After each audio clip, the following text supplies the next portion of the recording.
वक्त भला तो सब भला। रोली की शादी उसके माँ बाप एक आलसी लड़के से करा देते हैं। चलो, रोली की शादी हुई और हमने गंगा नहाई। और क्या, बेटियां तो होती ही हैं बोझ। हाँ, पर अब क्या चिंता, उतार तो दिया बोझ तुमने, अब वो लोग समझे। ससुराल में रोली का पति कहता है, देखो, मैं कोई काम नहीं करता, ये बात तुम्हारे मम्मी पापा को बता दी थी मैंने। अब जो किराया आता है दुकान का, उसी से घर का गुजारा करना है। कभी भूल से भी कोशिश ना करना किसी चीज की डिमांड की। क्या मम्मी पापा को पता था कि आप कोई काम नहीं करते? और क्या, बड़ा अच्छे से पता था। उन लोगों को तो तुम बोझ लगती थी, बोल रहे थे कि बस शादी कर लो और कोई मतलब नहीं है।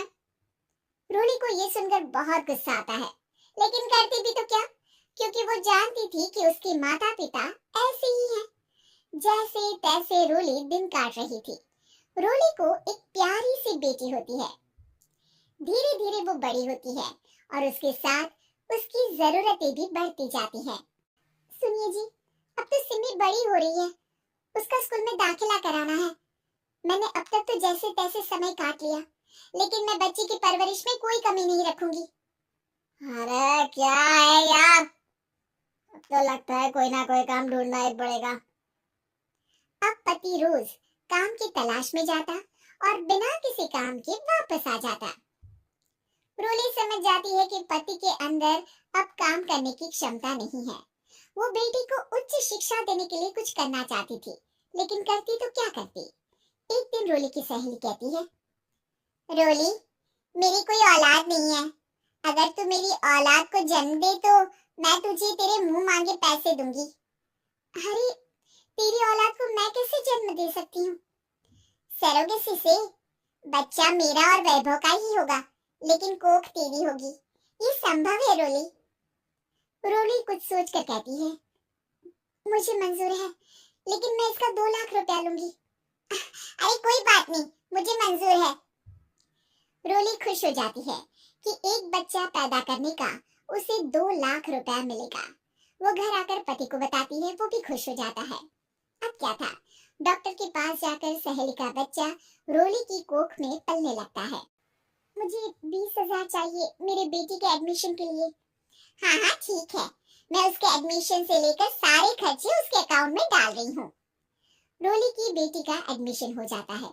रोली को लगता है कि वो अब सब कुछ ठीक कर देगी। दिन और महीने आगे बढ़ते हैं।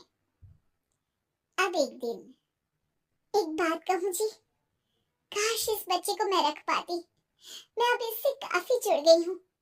अरे यार, बता नहीं किसका बच्चा है, अपने पास है ना अपनी मुन्नी।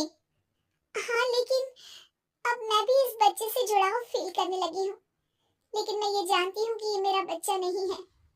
दोनों की जिंदगी ठीक चल रही थी, लेकिन कहते ना कि सुख का पल ज्यादा लंबा नहीं होता। एक दिन रोली की सहेली का फोन आता है। रोली, मुझे अब ये बच्चा नहीं चाहिए, मैं अपने पति को छोड़ रही हूँ।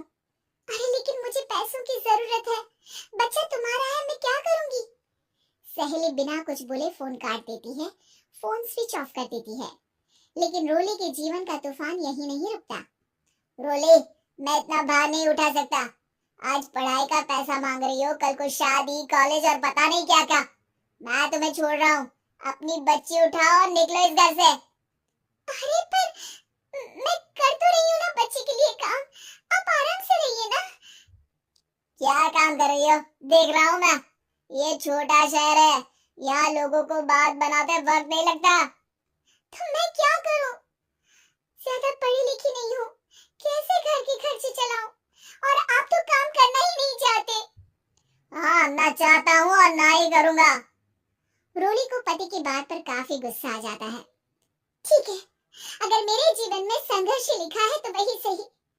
इस वक्त पति होने के नाते आपको मेरा साथ देना चाहिए था, लेकिन नहीं, आपने तो इस हाल में मुझे घर से बाहर निकालने की बात कह डाली। देखो, ये सारी फालतू की बातों के लिए वक्त नहीं है मेरे पास। रोली, जिसकी कोख में किसी और का बच्चा था और साथ छोटी सी बेटी, पति का घर छोड़कर रास्ते पर आ जाती है। रोली के पास मायके के सिवा दूसरा कोई रास्ता नहीं होता। अरे रोली कैसी है? कितने दिनों के लिए आई है? हमेशा के लिए माँ। वो माँ को सारी बात बता देती है। ओए लड़की, इतनी हिम्मत का काम कर लिया? अरे ना ना, यहाँ कोई जगह नहीं है। तुम तो अपना बोरिया बिस्तर उठाओ और निकलो यहाँ से। रोली के पास अब मायके का रास्ता भी नहीं बचता। वो चुपचाप बच्ची को लेकर जा रही थी कि उसे दर्द होता है और वो डॉक्टर के पास चली जाती है और फिर वहां वो एक प्यारे से बेटे को जन्म देती है। कितना प्यारा है, कितने अभागे हैं इसके माँ बाप जो इसके पैदा होने पर भी नहीं है। तभी वहां डॉक्टर आ जाती है। रोली, बच्चे के पिता तुमसे मिलना चाहते हैं। आपका बहुत बहुत शुक्रिया। मैं इस बच्चे को पालूंगा, भले ही इसकी माँ ने इसे छोड़ दिया हो, पर मैं अपनी जिम्मेदारी निभाऊंगा। तो क्या आप मुझे इसके पैदा करने के लिए जिन पैसों की बात हुई थी वो भी देंगी? हाँ, और साथ ही आप चाहे तो मेरे घर में रहकर मेरे बच्चे की देखभाल भी कर सकती हैं। मैं उसके लिए आपको सैलरी दे दिया करूंगा। रोली को लगता है कि जैसे भगवान ने उसके लिए सुकून का रास्ता खोल दिया। वो अब मुकेश के साथ उसके घर चली जाती है, जहाँ रहकर वो उस बच्चे की देखरेख करती है। अब मुकेश के घर को रोली अच्छे से संभाल लेती है। उसके लिए खाना बनाने से लेकर बच्चों की देखभाल और घर की देखरेख। धीरे धीरे मुकेश को रोली से प्यार हो जाता है। रोली, तुम्हारी बेटी और मेरा बेटा बिल्कुल भाई बहन की तरह साथ रहते हैं। हाँ, आखिर है तो एक ही कोख के बच्चे, अटैचमेंट तो होगा ही ना। रोली, तुमने घर और मुझे दोनों को संभाल लिया। ये तो मेरा काम है। आपने भी तो मुझे छत दी जिससे मैं अपनी बेटी की पढ़ाई और भविष्य के लिए पैसे जोड़ सकूं। अब रोली, क्या तुम मुझसे शादी करोगी?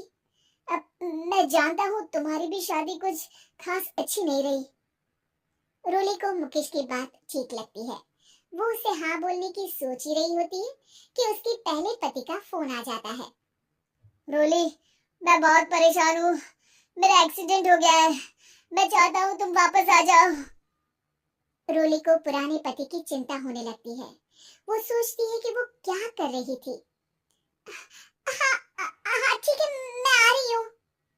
हाँ रोली, आ जाओ, लेकिन बच्ची को कहीं हॉस्टल में छोड़कर आना, क्योंकि मैं नहीं चाहता कि हम लोगों के बीच फिर से वो सारी बातें हो। रोली को समझ आ जाता है कि पति आज भी सुधरा नहीं है। वो पति के पास जाने से इनकार कर मुकेश को हाँ कर देती है।